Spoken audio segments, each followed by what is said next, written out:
what we have to start thinking about is every time we give something to our child, ask yourself what part of your body or the child's body do you want this particular thing to become. I think it's another thing is that we all create mini-me's, right? And if you want to create a different mini-me, you have to create a different you. And we keep blaming our parents for our genes. And we blame them for things like, because of my parents, I have diabetes. Because of my parents, I'm overweight. But what we don't realize is along with the genes, they passed on their habits to us. But the point is that children are actually the best absorbers of habits. Pops in a pod. Pops in a pod.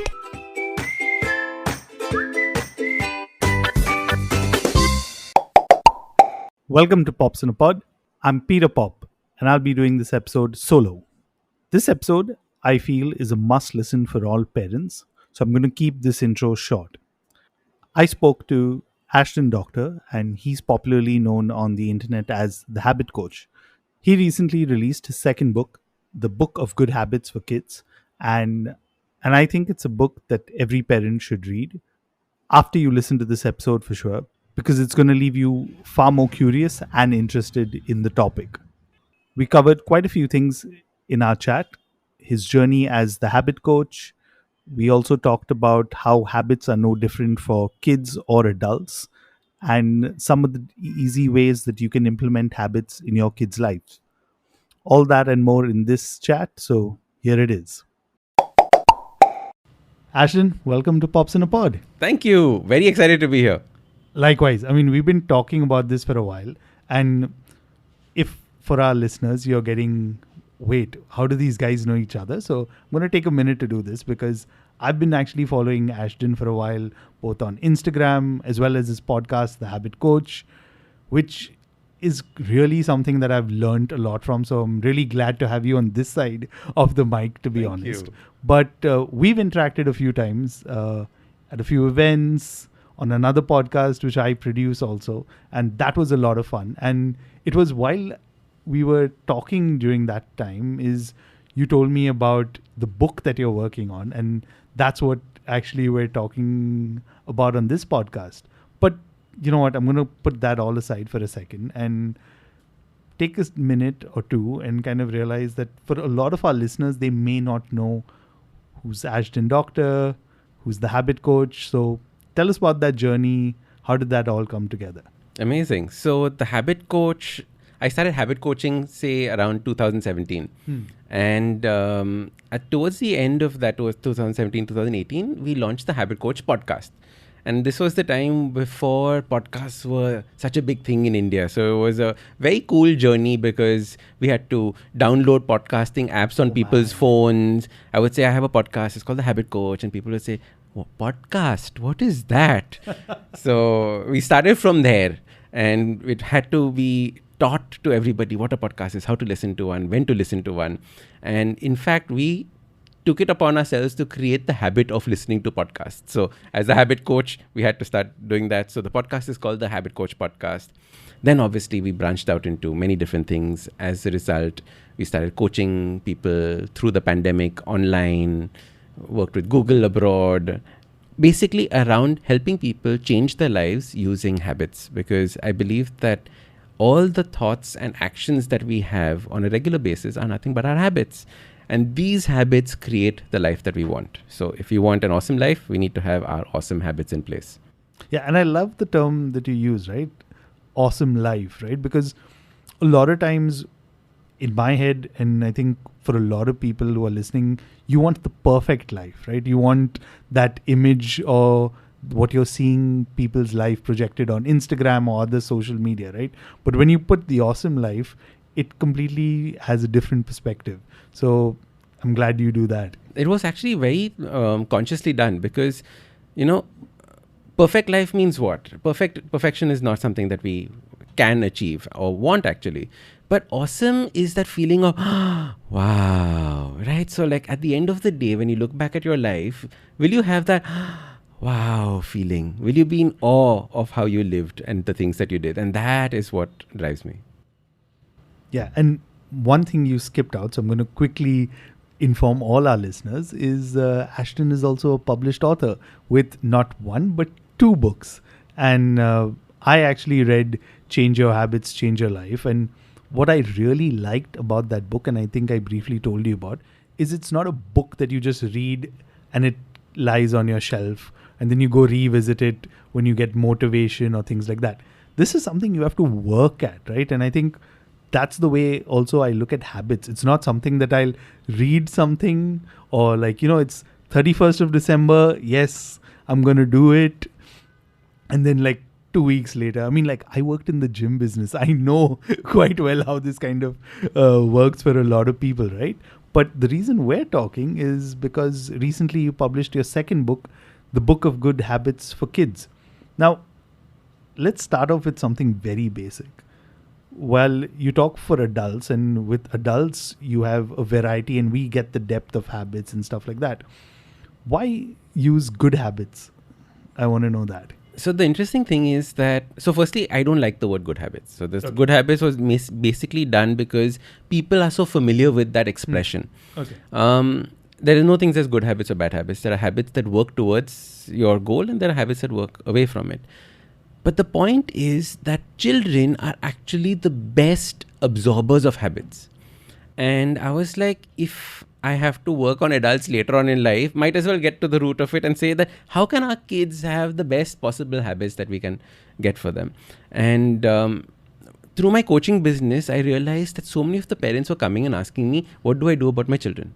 What about this about my children? How do I do this as a mother? How do I do this as a father? And I realized that so much of their brain space was about, can I inculcate the same thing in my children? And that is the reason why I thought, okay, habits for children is something that needs to be spoken about more. Because like I love self-help, and I think self-help as a genre for books is one of the best ways of, change. Because what you've done is that you've taken the mind of person who's so well versed in a field and distilled it down into these few pages. Self-help in children is very difficult to create, right? And I was like, this is a good challenge. How can I do something that is self-help but interesting to children as well? And I think also partly the challenge that influenced having a book like this. Yeah, and when I think about it, right, I mean, we were briefly discussing this before we hit record, is that when I look back at my own personal life, and I'm sure it must have been very similar to you, is that a lot of the habits we have currently have been so ingrained in us as kids. A top of my mind example I can give you is no matter what happens and no matter what time of the night I sleep, I have to brush my teeth before sleeping. Because when I look back, this was the time when I had braces and I was told that you have to brush regularly. Now, this is 2 decades later, I'm still doing it. Is that something you've noticed among adults? Tell me about that. So it's very interesting. Very early on, I realized that, we keep blaming our parents for the genes that they've passed on to us, right? Because of my parents, I have black hair. Because of my parents, I have blue eyes. Because of my parents, I have this, and etc., etc. And we keep blaming our parents for our genes. And we blame them for things like, because of my parents, I have diabetes. Because of my parents, I'm overweight. But what we don't realize is along with the genes, they passed on their habits to us. And in fact, I did an entire TEDx talk on this, saying that you inherit not just your genes, but your habits. And you need to realize this because most of the habits that we carry are unconscious, subconscious habits that we picked up that we don't even know that we have from our parents, from our family. And the whole idea is, can we become conscious about these habits in order to completely change them? How it comes as an important point when it comes to children, and for parents listening to this right now, consciously think about the habits that you're passing down to your children, right? Consciously think about what is it that they are picking up from you, not by the things that you've said, but by observing you, right? And that is the key thing to be aware of as a parent when it comes to habits and being passed on. Like you said that I started brushing my teeth as a child, now I still do it. Most of our lives are just this, right? The way that we take off our shoes and when we enter the house is nothing but a habit that we actually started when we were children. And you probably do it the same way. The way we put on our socks is the stuff that we did as a child, which you probably do the same way. So all those things have not changed across the years. Yeah, and there's so many things, and I'm sure like at this point is also that light bulb moment for all our listeners who are like, wait, hang on, I know what he's talking about, or I know what Ashdin's talking about, because like there's so much that we do, but what we don't realize is also the thing that we are doing exactly right now as adults is what's being passed on to our kids. I mean, a very simple example I can give you from my own personal life, and I'm sure Nadir also agrees with it because he tried to do it very consciously, is exercise. Because at some point, I think in our minds, when we became dads, it kind of unlocked that, hey, hang on, who are we doing this for? And if I cannot keep up with my kids at this age, how am I going to do it like longer, right? So one of the things I did, and I think the lockdown kind of accelerated it, was working out at home, and working out at a time where my son could actually see it and know. So there was a time I was doing push-ups, and unsuccessfully, with my son sitting on my back because he thought it was like cool to kind of give that additional challenge. But now I try to get him to do planks or do like, push-ups and stuff like that with me to kind of make it a challenge in there, right? And I think, of course, I'm talking about superficial stuff here, right? Like brushing teeth. No, it's actually the most important. Sorry, I'm going to cut you off here because this is something that I call the 3-part method when it comes to things like exercise. Okay. The first part is they're watching you doing something and they becoming a part of that activity. Like your child was sitting on your back when you're doing push-ups, right? You're doing a plank and you tell them, come on, crawl underneath me, right? You're doing squats, you're holding them and doing squats. You're basically making that activity fun for them. So that is step 1, right? The second part is, and this we do consciously, saying I have to try and inculcate this habit into him, so I will do exercise and he'll see it. But what are we doing for the remaining hours when they are observing how we talk about exercise? Are we still talking about it enthusiastically? Are we like, "Arey, tomorrow again I have to exercise"? That is being picked up by the kid. Got it. Right? So are we being conscious about the way that we're speaking about the activity that we are trying to put into our child's mind? The last one is important, which is that it should not be a special occasion that dad was working out. It is the norm. All families work out. You don't work out? Right? That's when the child says, I've grown up in a family that always works out. Like we have guests on the podcast who are super fit and almost it seems effortless for them to do it. And I ask them, and they say that it's because my parents were always like this. My dad would just go off cycling when he felt like. My mom would always have this kind of food at home. It was never a struggle to change behavior later on. Right? So it was seen as the norm. And I think this 3-step method makes a big difference when you're trying to inculcate these kind of long-term habits in children. I mean, like, I'm going to just say what you said, but the thing that Nadir and I keep using on the podcast is monkey see, monkey do, Yes. right? And that kind of works a lot of times. I mean, like, one of the things, and we're definitely going to talk about it, is food becomes really tough, right? And I think the awareness right now we have of food as parents is so much more than we had when we were growing up. I mean, like, all those listening and grew up in the 90s know what it was like post-liberalization, right? You had that influx of all the brands, all the different kinds of food that we had no idea. And it goes back to what you're saying. I mean, for us, it was that, novelty.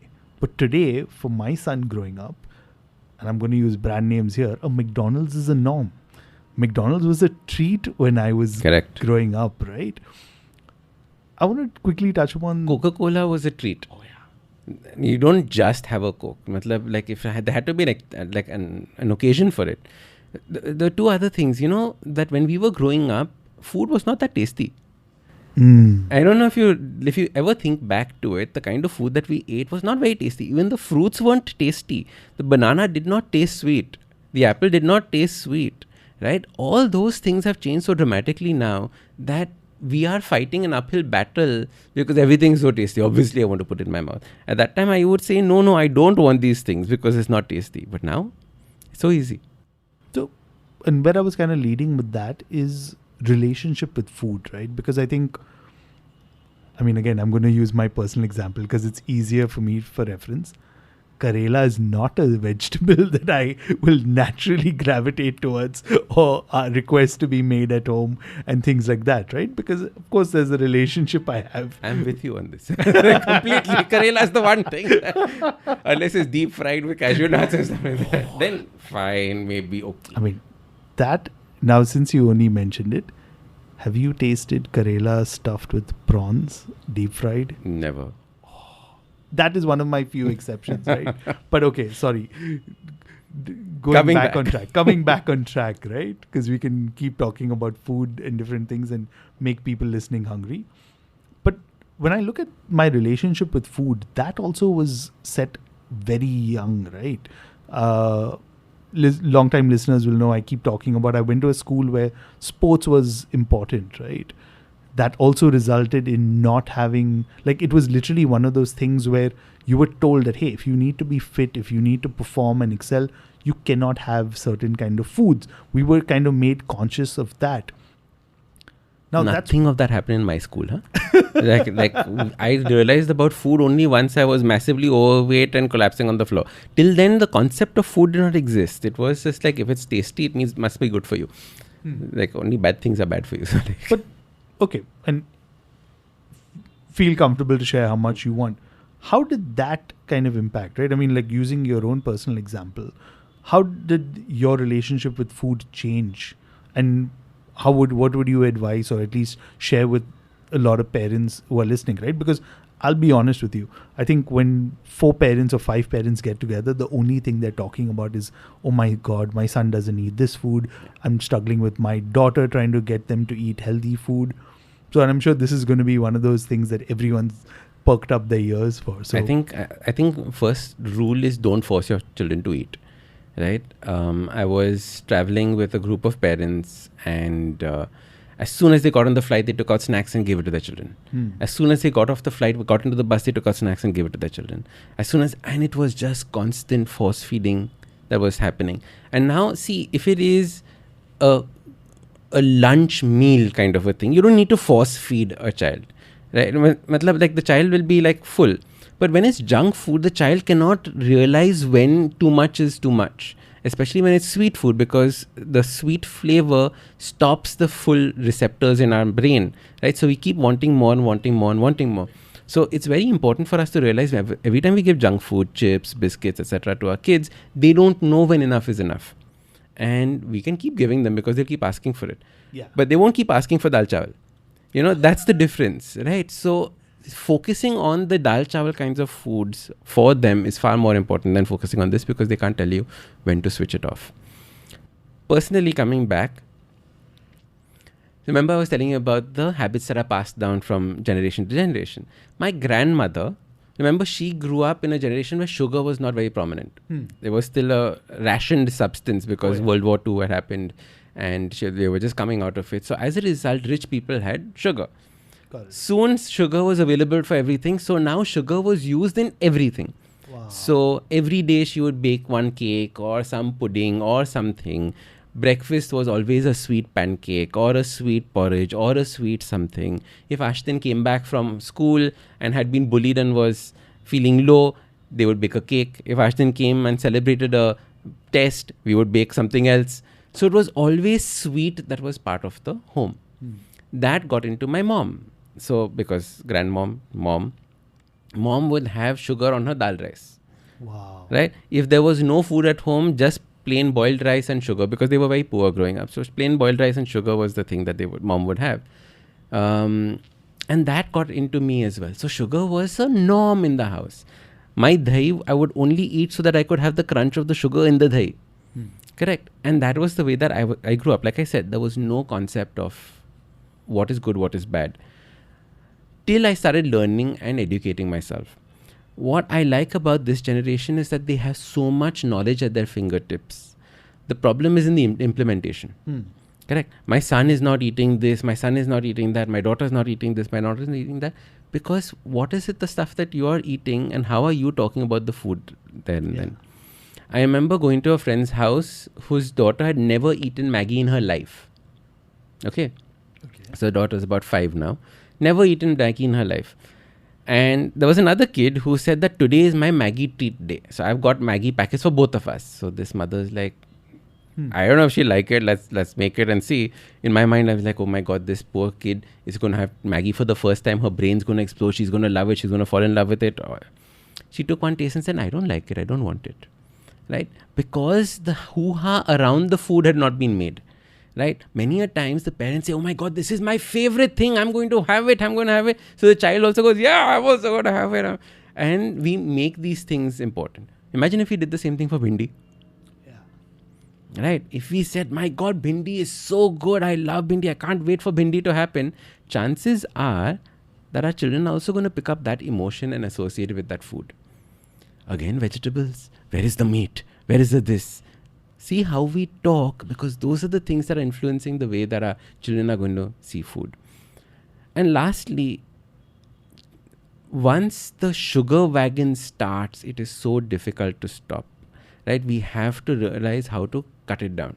And you don't need to keep giving your children snacks. What we have to start thinking about is every time we give something to our child, ask yourself, what part of your body or the child's body do you want this particular thing to become? Because everything that goes into your child has to become some part of this child's body. It's going to become its brain, knees, elbows, eyes, right? Some part of it is going to grow. Which part of it do you want to be? Like, I love telling people this, like, which part of it, child's body do you want kurkures to become? Right? So then you start seeing, okay, maybe this is not something that I want to be feeding my child. And you become the restriction, and then slowly, the child stops asking for it as well. Yeah.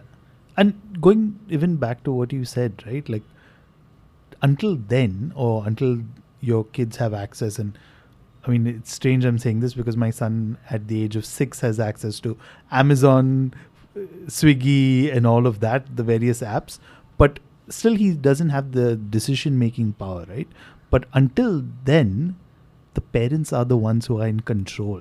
So I think them having a filter of sorts, them reflecting exactly on what you're saying. And I love that question that you said. I'm going to definitely repeat it and repeat it beyond the podcast also, is what part of your kid's body do you want this to be a part of? Because I think that's something really nice, and it also makes you reflect, because it's so easy to kind of, and I think that's one of the things with fast food, right? It's so easy and convenient. So as parents, crunch for time, you know, your kid is hungry, you're not thinking, okay, what should I do? You're just like, you know, as long as he's out of my way, not kind of cranky or whiny, let's just give him something. But if you take that minute and just stop and say, hey, what part of my kid's body is this going to be a part of? Suddenly it changes, right? So I think that's a really great thing. And I think children have innate wisdom in them, which we sometimes just completely let go of by saying, nah, they're kids, what do they know? Right? But they have innate wisdom which we don't fuel. Right? Because either we like say, oh, I'm too busy to deal with this, or we don't understand the question itself, because very often children ask questions that shatter our own belief systems. And then we don't have the ability to be patient enough to think about our own belief system. Think, hey, why did I say this? Why did I think this? If I'm saying no Zomato for him, why am I doing Zomato? Right? They're shattering our own belief systems technically. So we need to have that patience to say, maybe I can learn something here. So at the risk of repeating myself, and if those have heard the nutrition episode that we did, I repeated this example then. I talked about this example then, and I'm going to repeat it here. Is my son did exactly what you said. And this is, I think, peer pressure, right? Which is positive peer pressure. My wife gave my son cake as a snack, and this was during his short break. He came home that day and said, cake is not healthy. Give me healthy snacks. And my wife and I just looked at each other. And it's not like we give him cake often. I think it was just one of those days we couldn't find something for him. He likes cake. And it exactly did. It shattered us, because we were like, wait, he already knows what's healthy and not healthy. And I'm pretty sure he heard from his friend or from the teacher or something. But that entire thing just had us reflect that, hey, what are we doing, right? If he's coming and telling us, he's 6. Imagine what he'll tell us once we're slightly older, right? And it's only because we feel, and the reason, and if you reflect further, you'll feel threatened only because he called you out on BS. Yeah. You call you out on your BS, right? So the whole funda is that if we stop BSing the children and actually treat them like adults, this relationship changes very dramatically because they're just calling out on the truth. That's all. Yeah. I mean, they have, we have access to so much and we still make those decisions which are quick and easy. They have limited access, which is us. So obviously they're going to call out. You are responsible for this. What part of my body you want that cake to become, mummy? But I want to quickly also talk about the book, right? Because Nader and I both had a read on the book and I really enjoyed multiple things about the book. But to start off with is it's not a gyan. Because I think there's far and many books on that. And I don't think we need another book telling you, do this, do this, do this, do this, do this, right? Because I love the storytelling aspect, because in the book we're introduced to a family of Meera, Avi and their kids Rati and Nivan. And it's so nice because I think not only kids can read it, but I think it goes back to what you're saying. It's also adults reflecting on this, and it's kind of like, hey, are we really doing it this way? What are they doing? And also I like how you've kind of broken it down. So first, let's start off with the storytelling aspect. At which point did you take a call to kind of make it storytelling as opposed to like the workbook, as I kind of simply put it, of your previous book? So the previous book was a workbook because it was for adults, and it had to be, I wanted it to be like a practical guide for people to do. But I realized that for children, if there is no story, there is nothing that you can completely put into their mind with. Also for me, it was an interesting challenge to start thinking about characters, right? So when I was researching how to write for the adult book, I was like, oh, fiction authors write and create characters. I also want to learn how to create characters. So for me, it was that process as well. I was like, I wonder, how do we create this person called Rati? How do we create this person called Meera? And I love that aspect of it. And I think storytelling is something that is just so ingrained as a part of human behavior that if we learn how to use it correctly, we can completely transform the way children pick up things, or even we as adults pick up things. So for me, that was the main attraction towards creating it as a story, because it wasn't supposed to be a preachy book. And I don't think it has come across as a preachy book at all. It very subtly tells you, maybe you should do this. Okay, let me try this. This sounds like fun. Let me also try it. And I think that's the feedback that I've been getting from a lot of kids, saying that nobody's forced me to do this, but now I've made my own habit tracker. Nobody's forced me to do this, but I have now got my own alone time to do these things. And I think that is the power of this. Now, and I want to even touch upon the various chapters, right? Because I'm going to quickly read them out. There's being curious, being patient, enjoying time alone, being creative, making new friends, eating healthy, which we already talked about, expressing gratitude, and learning to save. Why did you choose to pick these? Because I'm sure, again, this is a long list. Yeah, there was a long list, which I'm sure there's going to be multiple parts. But why focus on these, at least to start off with? So I wanted a mix of three things. One is that are extremely practical things for kids right now. That was part one. I wanted something that would help kids dramatically in the future. That was part two. And I wanted something that would dramatically help parents in their parenting behavior. So for example, alone time and curiosity are two massive chapters for parents, so that they don't keep getting that but why question, but the kids actually have now the agency to go and find the answers themselves. So that was the first one. I wanted for parents to feel like, okay, fine, I don't have to, necessarily deal with that. The second is the alone time chapter, right? Many mothers keep saying that I don't get time alone, I don't get time to myself. At least this helps the child realize that, okay, they can have alone time, I can also have alone time and do something in that alone time. So these are the three ways in which I chose the chapters to be divided.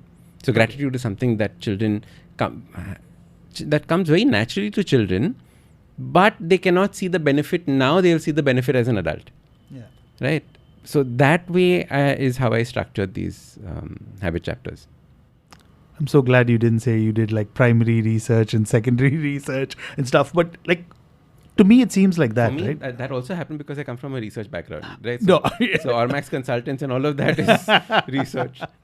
But I mean, like when I looked at it also, right? And it's easily one of the most common occurring things that every parent talks about. I mean, like, how do you introduce your kids to money? The fact that, your kids want these expensive toys, which again, if we come back, we didn't have access to. So it's again that lens in there. So, a lot of things when you look at just like eating habits, spending habits are also inculcated from a very young age, right? And I'm sure a lot of parents struggle with this now, especially because it's a complete generation change. I think if I have to categorize it, going back to your example of what you gave of your family, we went from a generation that just had enough to a generation that was so focused on a reflection of that, saying we need to like do beyond that. We're the generation, I think, who has like an excess. I think anyone who looks around their house knows there has an excess. And our kids are the generation that I think may maybe go back and teach us, because as a result of all that excess, the only thing that can be a result is that, do we really need that much, right? And they're on that razor blade aspect. They can fall one side where they don't value anything that they have around them, and then hence get into a feeling of either entitlement or sadness, because they'll always be in the state of comparing, right? They can fall this side very fast, or they can fall the other way and say, why do I need all of this? I want to be minimalistic. They are on this part. And I think it is our job as parents to realize that one leads to a lot of sadness. yeah, Because comparison is one of the worst things that you can get into. And unfortunately, as parents, this is a primary mode of motivating our kids to do things. Look what this beta is doing and look what you are doing. Look what that one is doing, look what you are doing, right? You are teaching the child comparison. And then you wonder why the child feels less than. You taught the child to feel less than all the way through. Yeah. So it's these kinds of little things that we have to worry about. I'm sure you must have done tons of podcasts on the words that you use when you're talking to children, etc. But it's so critical. And I think this is one of the things, and I think a lot of people, it's a stereotype, I think, about therapy, that you go into therapy and just go back into your childhood and blame your parents for a lot of things.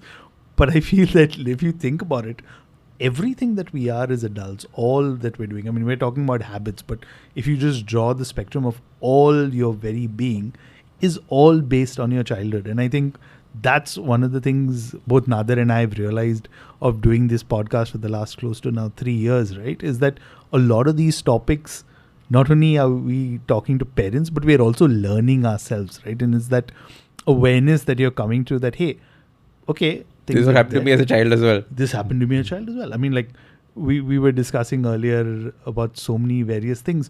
You do that reflection, but also I think it's how you take it. It's, hey, the attitude of, can I undo it?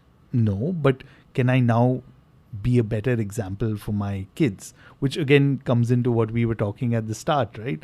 Of being better examples, showing them by our own actions. And I think that's one of the things I'm a huge proponent of, because I feel like you rightly said, kids call you out on your bullshit. Yeah. They don't care. I mean, my son doesn't care that I'm like so many years older than them. For him, I'm his dad. If he doesn't tell me, who else will he tell? It's that kind of thing, right? You know, and I'm going to be a little, not dark here, but heavy here.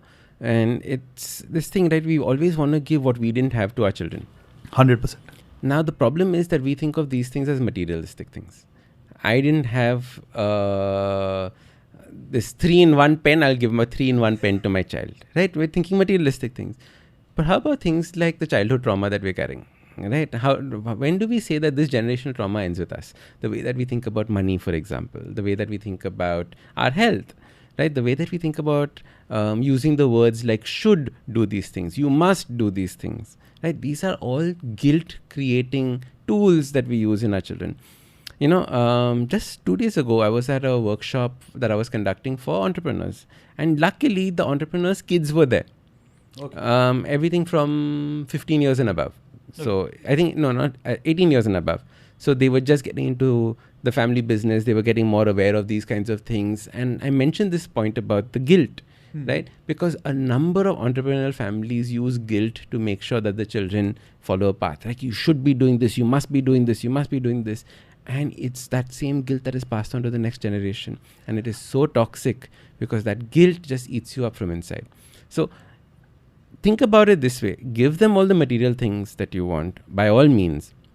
But figure out what you're not going to give them that, unfortunately, you're carrying through your entire life. Because they are then going to have a far happier life with that. Yeah. Wow, I'm going to take a second to reflect on what you said. Yeah, because I think guilt is a very tough thing. And I think again, it's like anything that we're discussing so far on this podcast, right? I feel it's not 1 day, 2 days, 1 week. And reflecting on our generation, right? We're also that generation that didn't have instant gratification, which unfortunately, when I look at my son, he wants, for him, he wants that order in 10 minutes. Because not for anything else, because when I'm reflecting, I'm the one who gives it in 10 minutes, right? I'm the one who said that 10 minutes, half an hour in there. One of the ways, at least I found helpful, is tools. And reading up on your previous book, right, where I realized stuff like just having an accountability partner. It seems you can, I think again, you can make it as complex or as simple as you want. You talked about the habit tracker, which is also very interesting in there. But for kids, what would you say, and especially for all the parents listening, right? Because so far they've listened to a lot of it and they're like, bas ye Peter or Ashdin abhi gyan baat rahe. I think it's reached that part also of the podcast where people feel these. But what are some of the tools you think where people can actually implement, use to kind of stay accountable, or say, what would you say? So there are two things here. One is the kids become the best accountability partners for adults. Okay, I've had clients who have used their children very successfully to change their own habits. Okay, for example, sleeping early. Right, so the child and the mother decided that they will sleep at 8:30 in the evening. Okay, both will go to sleep at 8:30 and they will have their sleep ritual together. And the child loved it. Mummy, you light the candles, switch off the lights, we will sing, we will play this music, we will sing this story, something, and we'll fall asleep together. Every time she would not do this, Mama, why are we not doing our? And they would hold the mother accountable. In the same way, Mummy, you said you're not going to have cake. Why are you suddenly having cake? So children become very good accountability partners for parents. Parents become good accountability partners for children as long as they don't A, nag, and B, give bhashan. Right? You said you were not doing this. How will you become responsible in the future if you said something and you don't full bhashan? No. You said you were not going to have it. What happened? Just remember, yesterday also you didn't do it. Bas. That's what an accountability partner is, right? It's not a gyan giver. So that way you can be an accountability partner. But children love trackers, stars, those kinds of things. So use those kinds of things at home. Have a wall that you fill with stars for every time the child maybe brushes his teeth. Have a wall filled with, every time he says no to a kurkure packet or something like that. You can figure out what aspect you want as a change to a habit for you to track with your child. Makes a big difference. Use your creativity, use glitter, right? Do messy play if you want with habit trackers. It doesn't have to be something serious. Yeah.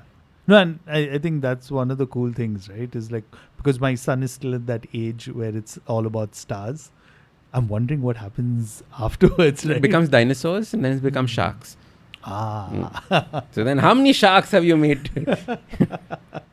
But yeah, because that's one of the things we tried to do with him. And I think just doing small things, because like I said earlier, right? We as parents, and I think the expectation is, I don't know, you want to make it big, go large, but sometimes it's these small, very effective things. Yeah. Like people keep wondering how to do, how to teach your child to brush his teeth. Right, and make sure the child can make brushing teeth a habit. It was a big pain for parents. But why is it a pain for parents? Because they force the child to brush their teeth. They don't enjoy, or they don't make the brushing teeth part fun, which is what I tell parents, is that you teach the child how to brush his teeth. But the habit is not the brushing the teeth. The habit is the child coming and doing, look, Mummy, in your face afterwards. Right? Look, my minty breath. Right? And the child loves that. You will love that. You give the child a cuddle. Good job. I love that you did this. Oh, you smell so nice. Yay. You're giving positive reinforcement. Right? At no place did you guilt the child. Your teeth will fall off if you don't have it. Right? You will get cavities if you don't do these things. And that's how we actually try and get the children to change. Why are the children going to change? Do you think that they understand what a cavity is? Do you think they understand what toothaches are? Do you think they can even visualize all their teeth falling out? No, they can't, but they can easily visualize that mommy's going to give me a hug every time I do hard to her. Right? So these are the little things that we have to understand and make a big difference in the way that we think about habits for children. Okay. Now, since you said you did a bit of primary research, I'm assuming you did, and you brought up talking to some of the parents before. What are some other very simple things you think parents get wrong generally in habits, right? And it doesn't have to be something really big. But I'd say, like, if you look at the age group, even up to 6, 10, right? Because even that, there's so many different habits that kids form at that age, right? Yeah. I think the two big ones that we did not cover in the book, one is the video addiction that kids are having these days, especially because watching TV while eating is becoming the norm now almost, right? Oh, I can't have time. You just watch and eat, right? And you're relegating it to that. That is one that is happening. The second one is rude behavior, right? Like, why are you being rude to me? And this whole dynamic that happens between the parent and the child on being rude. I think these are two aspects of it. And both come down to attention-seeking behavior. The child basically is saying that I want your attention. And which is why I'm trying to be rude to you, because every time I'm rude to you, I get your attention. Correct. It's if you ignore the child when they were rude to you, they're trying to figure out another way of trying to get your attention on these things. Another terrible one, I think, that we get wrong is withholding love. Okay, and using love as a bargaining tool. I've seen parents saying that, why are you not eating your lunch? You don't want mommy to love you? Like, oh, that is such a deep hurt right there. Yeah. Right? Like, how can you even think about using something like this and try just for one meal that this child's going to have? How many meals is this child going to have in his life? For one meal, you're threatening love. So you suddenly realize that these words make such deep hurts that then you need to really deal with later on in life. But the point is that we have to be so careful, and we have to create our own habits on how we talk to our child. Arey, why are you so stupid? Why stop being stupid? Ha ha ha. Oh my God.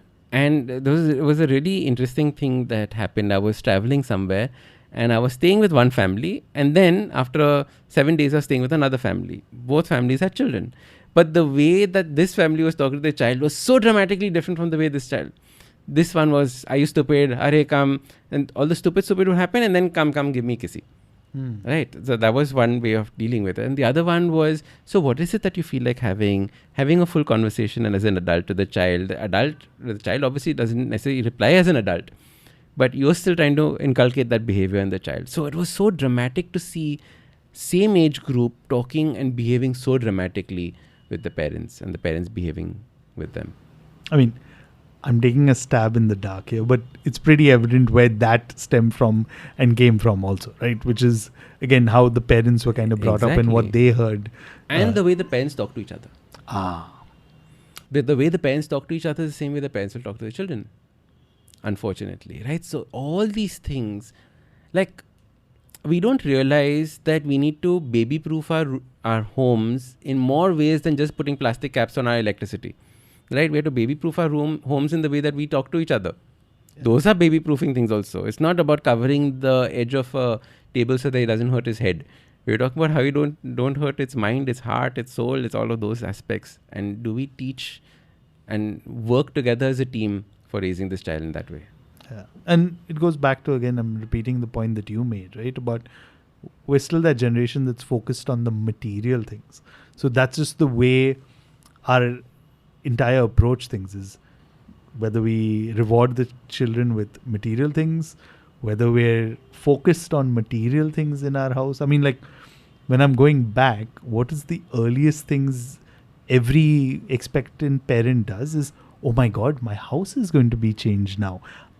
The furniture I'll have to change. There'll be these things. Or the focus is always that, hey, what furniture will I buy? How will we rearrange the room? Like, that is the focus. The focus is not on, hey, now there's going to be a third person in our life who, if you think about it, is pretty aware from a very young age of the relationship between the parents, right? Setting those basic ground rules as to how we'll communicate, right? And I think, yeah, that's exactly what you're talking about. Yeah, because, we say that it was a life-changing moment when I saw my baby in my arms for the first time and I said that I have to become a better father for this baby. We thought money-wise I have to support the child, right? 100% that was the first thought. I need to give this child the education that I never had. He has to go to Ivy League college. But did you think about the words that you're going to say, the way that you're going to behave? Those are the aspects that will actually make up the biggest difference or delta in this child's growth than anything else. Yeah, and I think for all parents, whether it's a dad or a mom, you totally remember that first moment. I think no matter how old your children are, I mean, even if your kids are in their 30s, I'm sure parents remember that moment. And the promise that you made to that child. Yeah. I mean, when you said that, I was immediately transported to the moment I held my son for the first time. So I know exactly what you're talking about. But I have a few questions before I let you go, Ashdin, and please humor me. Now, don't quote me on this one, Ashdin, because I know there is a number, but I don't remember the exact number. But I'm sure 180 or 90 is the number where you do a certain thing for that many days and it forms into a habit. Very simple question. Is that the same for adults and kids? So firstly, that whole number is complete lapet. It doesn't exist. Okay. I've never seen any of my clients get a habit in 80 days, 180 days on the dot. It doesn't exist like that. And also I realized that when we become so goal focused, saying that it takes 180 days to form a habit, chalo, once the habit forms, what will you do? You'll forget about it. Correct. And as a result, you stop doing it because you'll be not so serious about it. The way I like to think about it is that this habit is now for the rest of your life. So you don't think of an end date, but you think about how you can help that, how you can use that habit, how that habit can evolve with you. Okay. So you start a reading habit. I will read 2 pages a day. Okay. Or I will read to my child 2 pages a day, which is also a very good habit to read to your child so the child gets familiar with books. Now 2 pages after a while become easy. So it becomes 3 pages. 3 pages will become easy. It becomes 5 pages. So that habit is evolving. It's not saying the same. It's not saying the same old habit that it was. That's how I would think about habits. So even with children, it's the same way. Whatever habit they're doing, all right, this is now so easy for you. What can we do that is a little bit more challenging? Because once it becomes too easy, you stop doing it. I mean, because I've been hearing very similar things about working out at the gym, right? It's exactly that. I mean, I think for us, because again, it's visually, you see the weights increasing and you're able to work out more or pump more iron or whatever you want to use the term, right? That makes more sense. But I guess what you're talking about is using that same thing, but the same philosophy with the children, like, because the best way of teaching a child a habit is to play with the child and that habit, right? And the play can become a little tougher. Like even, for example, if you're teaching the child to be a little more physically active instead of sitting and watching TV, the play can become a little more active and tougher. So you can always improve the habit and increase it slowly. Now, again, homework, for example, right? Instead of forcing homework, you start the habit small and then you let the habit grow. So it starts maybe just 20 minutes of homework, but then towards the end, you're doing 4 hours of homework. Theek hai. Right? So it grows in that way. And homework is a habit. All kids come home with homework. So, okay, just break it down for me. And I'm just picking on something that you said. You're saying don't use the goal approach. What you're saying, use a progressive goal approach. If I'm terming that correctly, or how would you term that? So your goal is the direction that you want to go in, which is the direction that I want to give me a habit. Homework, should we stick with homework as a habit? Homework is a good...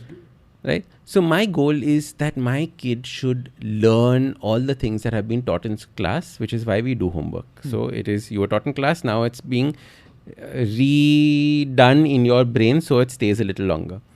Right. Now, if you suddenly say you have to start doing homework for 4 hours, too much of a change. The child will not be able to do this.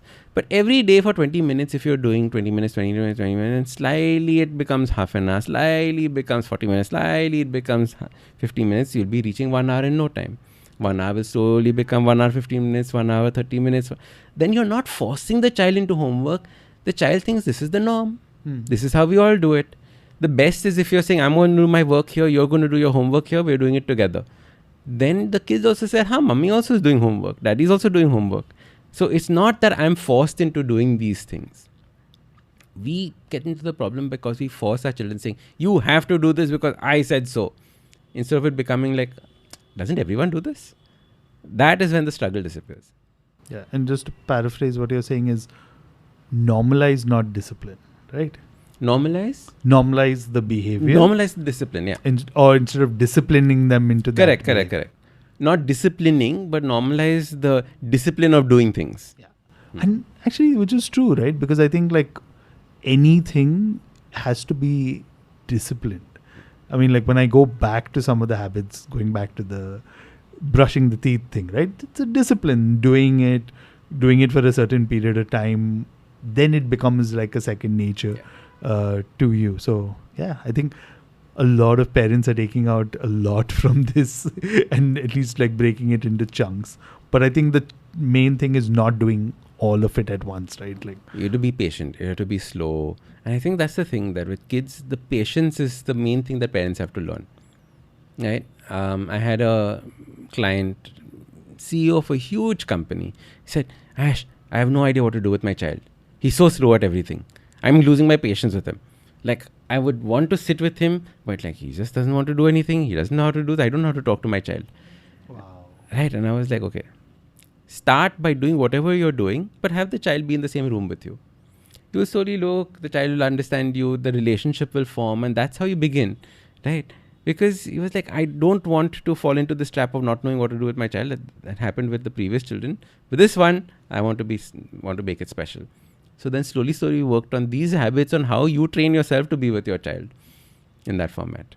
I mean, like, simple example of what you're talking is, since I've been remotely recording the podcast for so long, there was at one point, irrespective of the time, day, whatever, my son would just magically show up on there, disrupting the episode and stuff like that.